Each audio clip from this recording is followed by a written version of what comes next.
मसूरी से आगे छंपा के जंगलों में भालू बंदर के शरारती बच्चे रहते थे। भालू और बंदर के बच्चे अपने जंगल में बहुत शरारत करते थे। वह अपनी शरारत से जंगल के बाकी जानवरों का बहुत दुखी करते थे। जंगल में जब सब जानवर सो जाते थे और पूरे जंगल में सन्नाटा छा जाता था, तो यह दोनों शरारती बच्चे जानवरों के कान के पास इतनी तेज सीटी मारते थे कि उनके कान गुम हो जाते थे और जंगली जानवरों की नींद खराब करने के बाद इतनी तेजी जंगल की झाड़ियों में गायब हो जाते कि कोई भी जंगल का जानवर उन्हें ढूंढ नहीं पाता था। जिस जंगल में यह शरारती भालू बंदर के बच्चे रहते थे,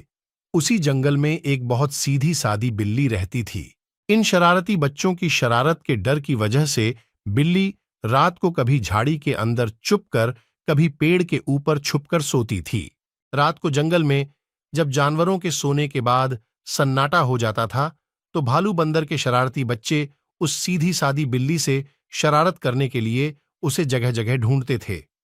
जब कभी सीधी सादी बिल्ली इनको पेड़ के ऊपर या झाड़ियों में छुपकर सोती हुई मिल जाती थी, तो उसकी पूंछ पकड़कर बंदर और भालू के शरारती बच्चे उसे जंगल में घसीटते थे और बिल्ली को घसीटते हुए जब बिल्ली की कमर में जंगल के नुकीले कांटे घुस जाते थे, तो बिल्ली इनसे गुस्से में कहती थी कि ओह,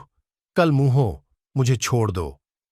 और यह दोनों बच्चे बिल्ली के साथ पूरी शरारत करने के बाद वहां जमीन पर पड़ी बिल्ली को छोड़कर वहां से भाग जाते थे। जब बिल्ली एक दो दिन तक नुकीले कांटों के जख्मों की वजह से दर्द से तड़पती थी, तो भालू और बंदर का बच्चा जंगल से जड़ी बूटी लाकर उस जड़ी बूटी को अपने दांतों से चबाकर बिल्ली के जख्मों पर मरहम की तरह लगाते थे।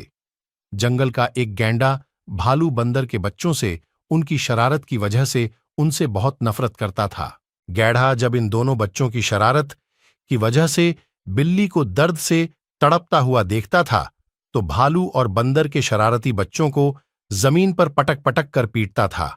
और बिल्ली शरारती भालू और बंदर के बच्चों पर रहम खाकर गेंडे से पिटने से उन्हें बचाती थी। लेकिन जब गैंडा बिल्ली के कहने से भी इन बच्चों को पीटते पीटते नहीं छोड़ता था, तो सीधी सादी बिल्ली मजबूर होकर इन बच्चों की गेंडे से जान बचाने के लिए जंगल के बाकी जानवरों को आवाज देकर वहां बुला लेती थी। जब कभी जंगल के जानवर भी गेंडे का गुस्सा शांत नहीं करा पाते थे, तो जंगल के जानवर उस हिरनी को ढूंढ कर लाते थे जिसकी आवाज बहुत सुरीली थी, और जैसे ही हिरनी अपनी सुरीली आवाज में गाना गाना शुरू करती थी, तो गैंडा उसका गाना सुनकर उन दोनों शरारती बच्चों को पीटते पीटते छोड़कर वहां से चला जाता था, क्योंकि हिरनी का गाना सुनते ही गेंडे का गुस्सा छूमंतर हो जाता था। इसलिए सत्य कहते हैं कि मारने वाले से बचाने वाला ज्यादा ताकतवर होता है।